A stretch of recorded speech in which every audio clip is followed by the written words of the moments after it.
Hi guys, welcome back to another tutorial video. So in today's video, I'll show you how to fix the verification code not received problem on Uber.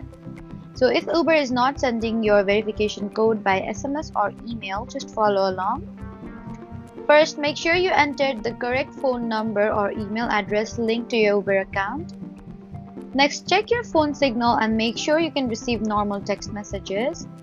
After that, wait a few minutes because verification codes can sometimes be delayed. You should also check that your phone number has the correct country code selected. Next, restart your phone and try requesting the verification code again. And if you're using email verification, check your spam or junk folder.